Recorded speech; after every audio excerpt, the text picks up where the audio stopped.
Hey, what's up, you guys? Marty Schwartz here from GuitarJamz.com. I was having a little fun there, grooving out. Actually, today I'm jamming with this band, and we're opening for one of my favorite bands called Soul Live. I think you guys should check them out. But because of that, I've been, working on my funk chops a little bit, and I have this really cool device that you can use, if you're super advanced or a beginner or you never play like funky stuff but you're curious.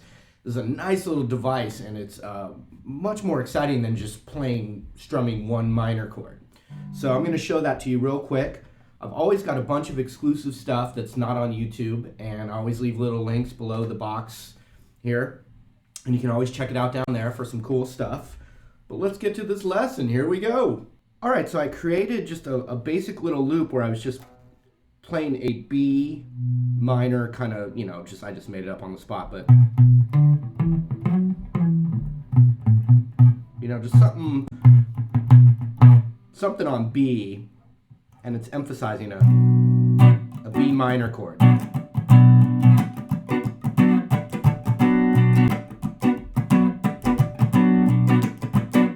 But that's not what we're going to do. So if, something's going on in B minor, this could be any minor. I just picked B minor. It's the 7th fret right there.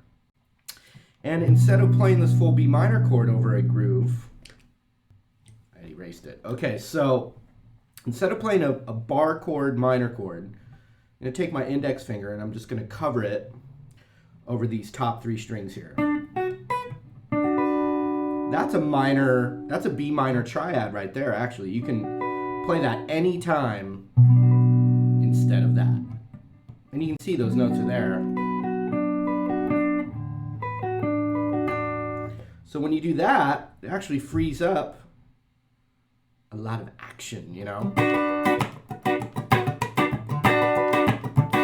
And you can look up, some of my other funky lessons, which, basically when I do it, I'm going, it's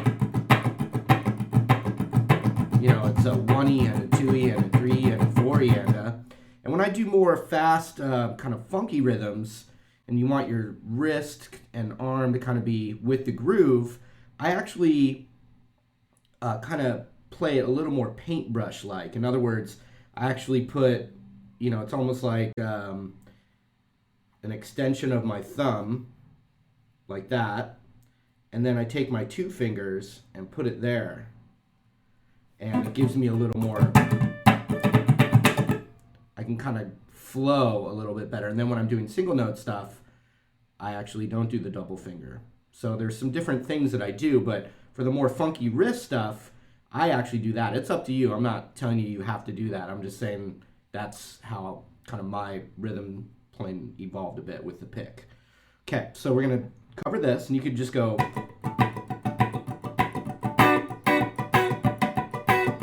And so what I'm doing is I'm relaxing this finger.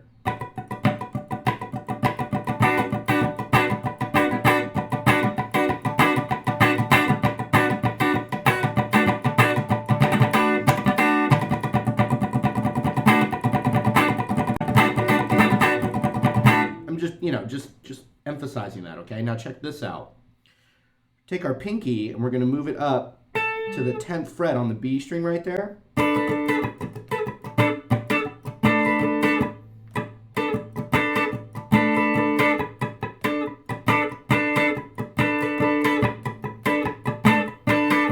Listen to what I'm squeezing.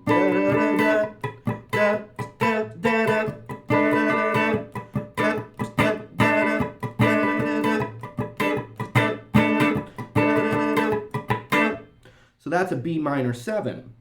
In most funky kind of music and R&B and like P-funk and that kind of thing, it's a little bit brighter of a minor, it's minor, which has kind of got that melancholy sound, but it's the happiest of minors, so that's the note. It's the 6th. This would be called B minor 6 and B minor 7, and in a kind of a funk groove over B minor, you could do either of these chords. So then you get this kind of stuff.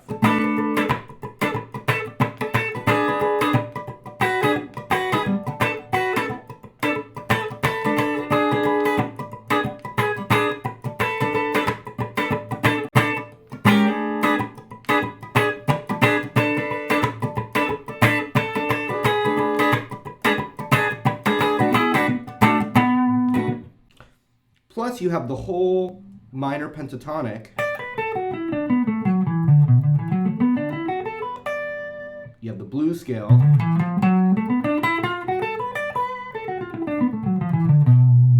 And then you also have, we added that note, which would be also called B Dorian. Although, so depending on how much you already know, you can kind of think about any of those notes that I just talked about can be splattered even as a rhythm idea. So.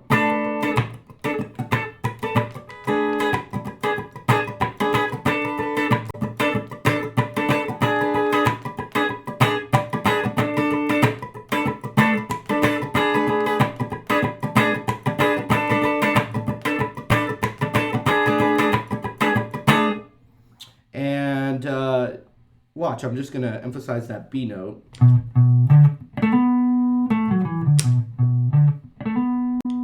So I've just got a little B bass line.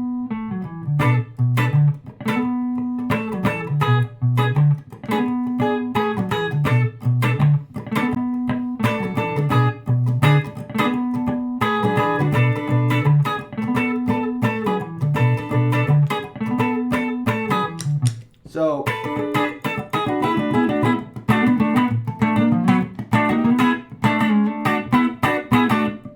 you could just double up on anything in that in that pool of notes. But the most popular thing is that to that. Now you could reverse it. You could start with that.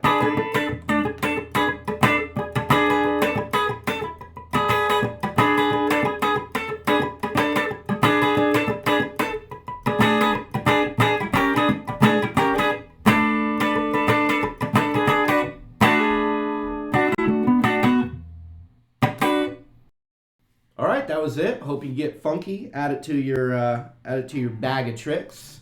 And I always have cool exclusive stuff in the links below. You can check that out. Otherwise, we'll see you in another lesson real soon. All right, see you later.